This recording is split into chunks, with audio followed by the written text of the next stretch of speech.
Vous avez ici Apollon qui sort du zodiaque en bronze. Il y a notre fondateur de notre association qui s'est fait prendre en photo ici, et quand la photo a été prise, il y a un bras qui est tombé.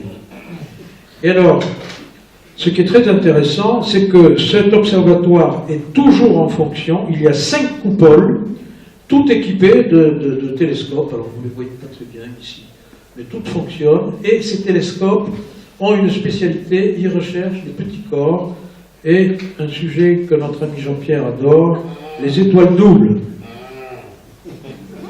Alors, pourquoi les étoiles doubles? Simplement parce que quasiment toutes les étoiles sont multiples. On n'en voit qu'une, la plus grosse. Voici la grande lunette qui est utilisée presque exclusivement par notre fondateur, qui suit la progression des orbites de 12 600 étoiles doubles. La coupole fait 24 mètres de diamètre, l'ouverture 76 cm, la focale 17 mètres. C'est la plus grande lunette en service, et les coupoles américaines et les lunettes américaines dans la fin du 19e siècle ont été copiées sur celle-ci, notamment la lunette de Yerkes. Alors là, l'observatoire, on l'appelle Côte d'Azur parce que ça regroupe un autre observatoire qui est sur le plateau de Calerne et des unités de recherche qui se trouvent à Sophia Antipolis. Ces gens-là sont spécialisés dans la mécanique céleste, dans l'étude des petits corps, la formation du système solaire et différents outils mathématiques pour retrouver ces endroits. Alors, on s'est posé 3 questions. Ce sont des phénomènes qui sont liés au Jupiter chaud. Pourquoi notre Jupiter est si loin du Soleil et pas près comme les autres? Pourquoi notre système solaire est-il si différent de ce qu'on observe? Et puis, une idée qui paraissait tout à fait annexe, et c'est juste un monsieur timide qui a levé le doigt, étant qu'on y est, on va essayer de voir pourquoi il y a autant de cratères sur la Lune, parce qu'en fait, on ne comprenait pas pourquoi. Alors, il y a eu beaucoup de thèses qui ont été effectuées, on y reviendra. Alors, c'est un système planétaire vu d'avion, ici, avec les densités de matière, le cercle noir représentant l'étoile qui est occultée. Alors, le patron de cette équipe de recherche s'appelle Alessandro Morbidelli, c'est un monsieur qui m'a aidé à préparer cet exposé. Et alors, maintenant, ce système est tellement célèbre que les étudiants se bousculent pour faire leur thèse à Nice. Alors, évidemment, le système solaire est très près, puisqu'il est à 8 minutes-lumière. Il est donc impossible de reconstituer le début du système solaire, alors qu'il est facile de reconstituer des débuts de galaxies ou des débuts d'amas de galaxies, et même les débuts de l'univers par des simulations par ordinateur. Dit autrement, l'ordinateur, pour certaines recherches et certains sujets, va remplacer les télescopes qui sont arrivés au bout du bout. Et même si on a un très gros télescope, les galaxies les plus lointaines ne seront jamais que des petits points rouges comme ça. Donc on en saura un peu plus, mais pas beaucoup plus. Donc, et les systèmes qui sont en pointe, ce sont des systèmes bulles qui sont conçus juste à côté de chez nous, après Auchan, aux clés. Donc on va procéder par simulation mathématique. Et donc on va utiliser des équations. Alors normalement on me dit ne les montre jamais, alors comme ça me contrarie, je les montre. Voici les équations de Lagrange, vous la voyez. Et il va falloir les résoudre avec des méthodes ici, qui s'appelle la méthode de route des Gouda. Bon, ça vous intéresse pas, mais moi j'ai passé une partie de ma jeunesse là-dessus.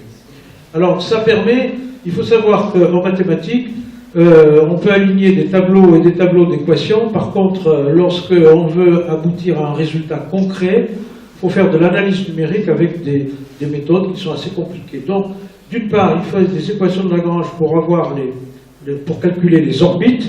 Et ensuite, comme on va travailler dans des milieux plus ou moins liquides ou des fluides gazeux, il va nous falloir des systèmes hydrodynamiques, donc d'autres systèmes. Alors pour cela, il nous faut travailler avec ce qu'on appelait des nuages moléculaires, c'est-à-dire des grands nuages de gaz qui circulent dans l'univers entre les étoiles notamment. Et ce qu'il y a, vous ne voyez pas trop bien, mais moi je le vois très bien, vous pouvez tous venir là pour voir.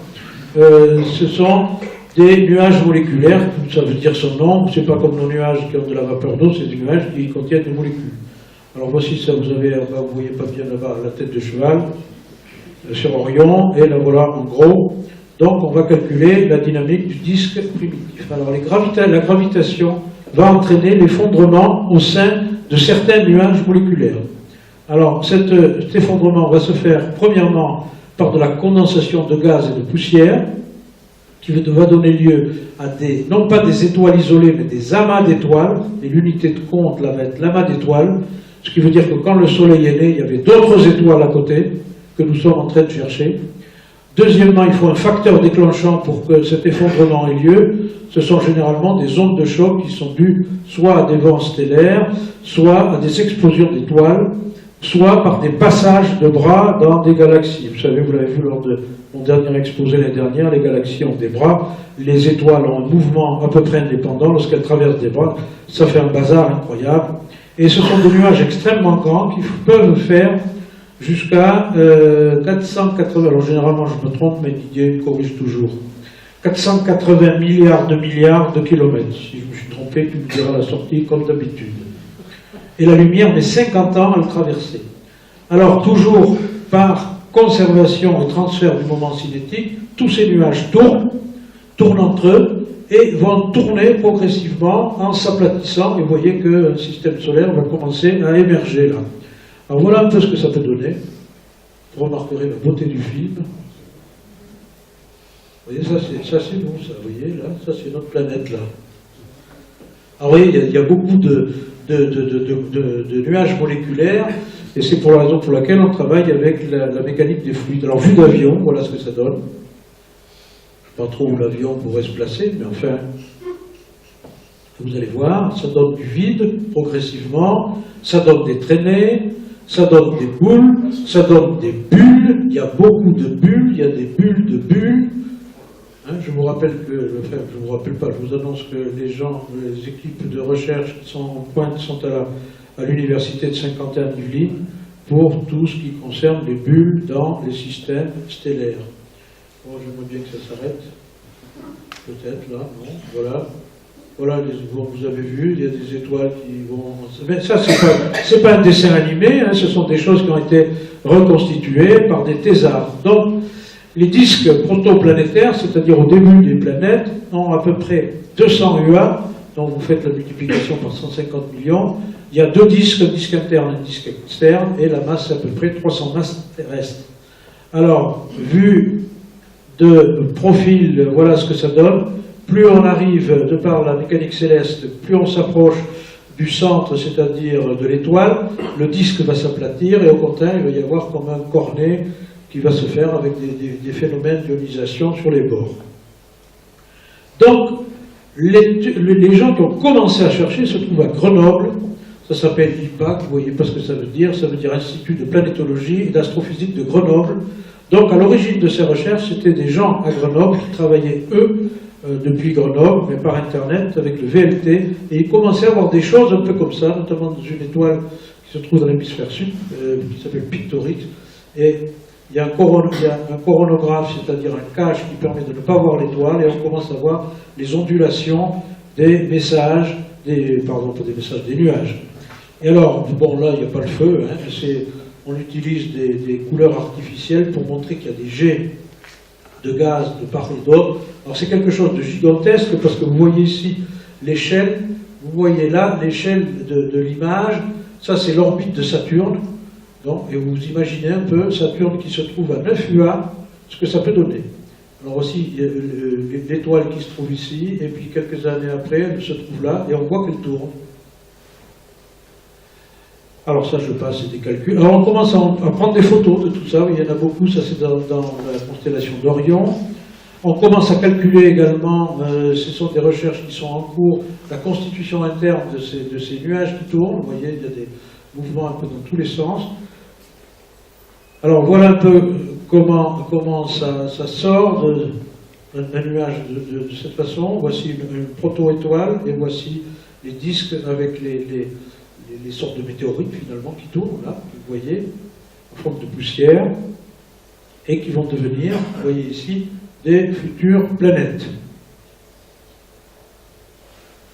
Alors, on sait maintenant précisément 4,567 milliards d'années. C'est Morbidelli m'a dit, c'est très facile à se souvenir, c'est du 4, 5, 6 et 7. Il faut y penser, il faut être italien pour ça.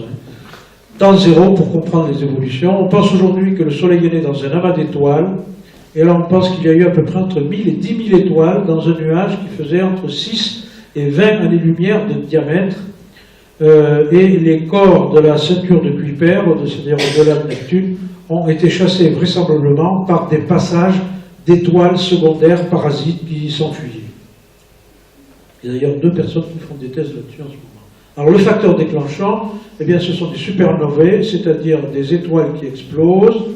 Alors ceci par contre est quasiment une photo, c'est pas une image, qui a été prise en janvier 2014 par le nouveau radiotélescope ALMA. Alors, quand soit on a des supernovas qui explosent, soit il y a des passages dans les galaxies